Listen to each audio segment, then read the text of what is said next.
and dudes, here's a very interesting thing you should know about Aquaman. The lovely sparkling diamond named Satine had truly met Mr. Green Goblin. Well, the saddest part is there's only one shot of them in the film, and it was never mentioned ever again. So yeah, that's a big lip alligator moment. That's for sure. And yes, I got my sweet little girl, Sadie. Yep, she hasn't been in the video for a while. Look, she wants to say hello to everybody. Hi. Oh, isn't she a precious? That's for sure. So anyway, I do have another movie review for all of you. Yeah, I know nobody had never thought about me doing a DC film. But this is one of these DC films I can trust for the DC universe. Well, anyway, hi ladies and dudes, this is Rebecca Lynn Barkley, aka Boobop1970. This is my review for today. And today I have another movie review, ladies and dudes. And this is one of the movie reviews I really want to do for a couple of years or so. And yeah, I did see this film on TV, but for just a couple of parts here and there. And this movie is pretty darn interesting. So yeah, for my next movie review is Aquaman. And yes, it is a DC adaptation of King Arthur. And this is a very good King Arthur story. You know, a guy who wants to become king, even if he's a half-breed, surprisingly to say. And yeah, another reason why I want to do this movie review is because of this guy, Mr. Green Goblin. Yeah, sadly, this is his only time that he'll ever become in a DC film. You know, he played a really good, interesting character. I wish there was a little bit more parts of him, since he's interesting. So yeah, here we go. Here's my next movie review of Aquaman. And yeah, I better go ahead and get my little girl down. Just hold on a second. Okay, sweetie. Alright. Well, hold on a minute. Okay. So, what the heck should I say about the main plot of the story? Well, it's a story about a guy named Arthur. He's been living with his father for all of his life, and since his mother has to return under the sea in Atlantis, that's where she lives, so she has to get married to that king dude that she's not really in love with. And since she doesn't want her loved ones to be in danger and all that stuff, so yeah, she left her loved ones behind, and Arthur has to live with his dad at the lighthouse. And then many years later, he grew up as a man, he became a superhero, and everybody looked up to him as a really cool guy who likes to swim underwater or over the water or whatever. And he's going to start on a brand new adventure where he's on a journey of finding a way to become the king of Atlantis, and he has to dethrone his brother for it. And that's all I could say about the main plot of the story. And I guess everybody wants to know is, what the heck do I think about the movie called Aquaman, aka the adaptation of King Arthur? Well, to tell you the truth is, ladies and dudes, I really did enjoy this movie. I think this is a very good DC movie I can trust. It's a very darn good movie indeed. I will say the storyline's pretty well done. The characters are likable, except for one character I cannot stand.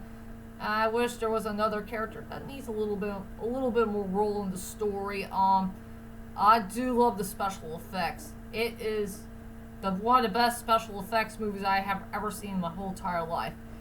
It has good action scenes, good drama, good score, and it has some good message to it about, you know, what's the rightful thing to do about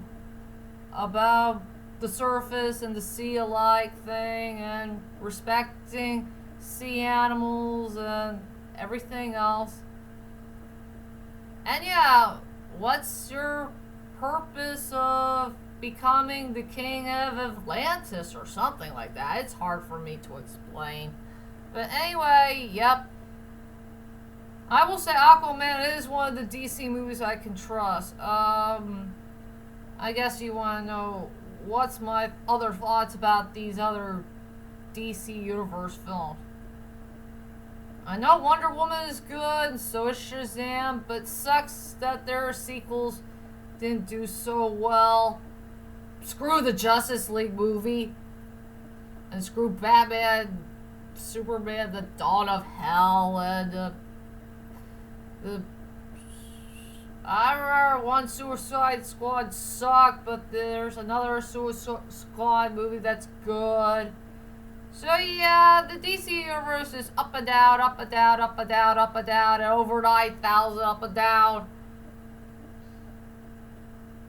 It's a mixed bag, you know. There are some movies that are good, some movies that are bad, but I really do trust this film. And I'm sorry that the sequel sucks. Big time. So anyway, ladies and dudes, let's head on to my strongest points and the weakest points of Aquaman. I will say for the strongest point of this movie is really the special effects. Man, it is so darn breathtaking. It's so darn unique, so darn rare. And you will know what the underground sea will look like. It's frightful, it's colorful, and it's just pure epicness. And I really, really like the part what Atlantis looks like underwater with its brightful and useful colors. And something like that. Oh yeah, the weirdest part about the special effects is how the heck they found a way to put lava underwater without messing the whole thing up. It's kind of weird to see lava underwater without getting it burned or destroyed or something like that. I wonder how the heck they did that. Something about putting lava underwater, but without destroying it all. Beats me. So yeah, I love the special effects of this movie. I will say this is one of the best movies I have ever watched that has fantastic special effects. It's just, it'll blow your mind. Big time. So, yeah, I will say the strongest point of the movie is really the special effects. I'll just go with two most biggest, weakest points of the movie and just two things only. There was one part of the movie I don't like in the film, and there's one character I really care about that needs a little bit more of a role. I will say for my first major weak point in the movie is this villain who wants to seek out revenge for Aquaman for some unknown reason. After all, he got involved with that important event about what happened to his father. His father had killed himself, not Aquaman killing him. I know that Aquaman did injure the guy. He really did. But he didn't kill him on purpose. And besides, that dude wants to blame Aquaman for killing his father, even if Aquaman did not really kill his father on purpose. After all, he was there when it happened. I don't know why he lied to the king about that it was Aquaman who did it, but it was his father who killed himself. I really don't like that part of the movie. He should have known better. You know, it was him, it's his own father who killed himself, and not Aquaman who killed his father. It's just that he got injured for some unknown reason and he decided to sacrifice himself so he could let his own son try to get the job done or something like that. If you know what I mean. And for my second major weak point in the movie is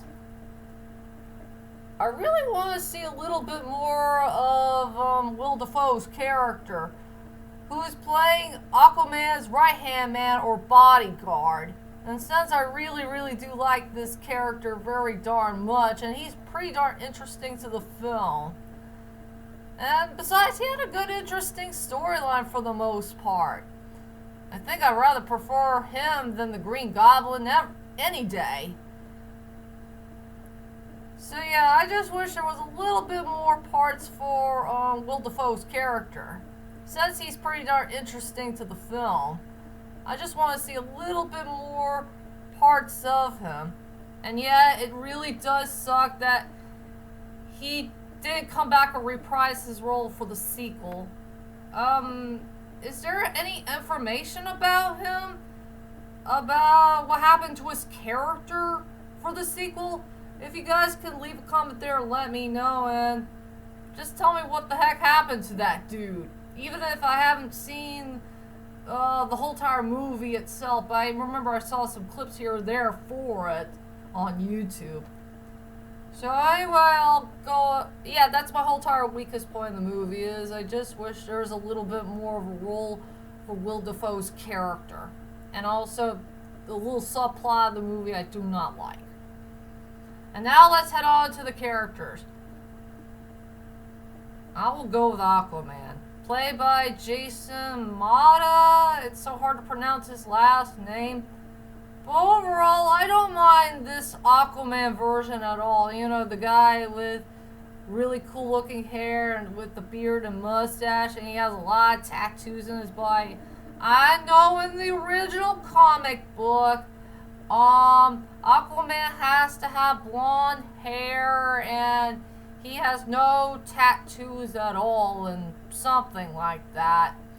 But I don't mind this version at all. At least he's pretty cool looking. And I think he's a very good choice to play Aquaman. That's all I could say about that.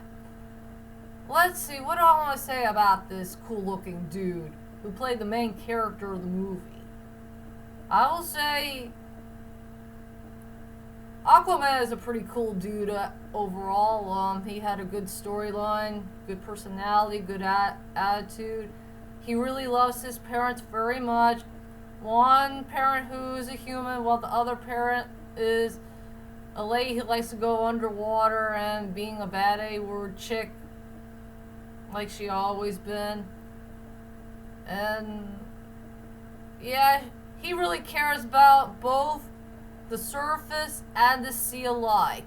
Well, the land and sea. He cares about them both, since he wants to treat both of the worlds equally in its own rights. He needs to learn what's right and wrong and what path he wants to follow, and he just wants to be an ordinary guy, or not just a king. And well, overall, he's a very enjoyable character to watch, and he's a whole lot of fun, too. Yeah, that's for sure. It's hard for me to say. But anyway, ladies and dudes, I will say, for my final thoughts of Aquaman, Aquaman is a pretty darn good movie to watch, and a good DC Universe film indeed. And I'm so darn sorry that the sequel sucked. Big time. So yeah, overall, I do enjoy this movie, for the most part. I will say it had a very good, interesting storyline. The characters are likable, except for one character I cannot stand, and I wish there was another character who needs a little bit more role in the film. It has good special effects, a really good action scenes, very good score, and it's a good adaptation of King Arthur. What else I could say about that? So for my rating for this film, I give it a 9 out of 10. Please watch this movie to believe it. And that's my whole entire movie review of Aquaman. And tell me, ladies and dudes, what is your favorite adaptation of all time that featured the story of King Arthur? Well, whichever it is, leave a comment there and let me know. And I guess everybody wants to know, what is my most favorite adaptation of King Arthur? I will say The Sword in the Stone.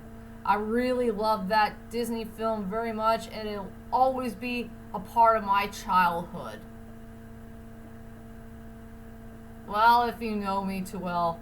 And my little girl Sadie is back. I think she really, really wants... Alright. I'll... Just hold on a minute, girl. I'll get your breakfast soon, okay? Well, I gotta go, ladies and dudes, and I'll be back for another movie review to come, so I'll see you all... Strike that, reverse it! I'll see you all later, and sayonara.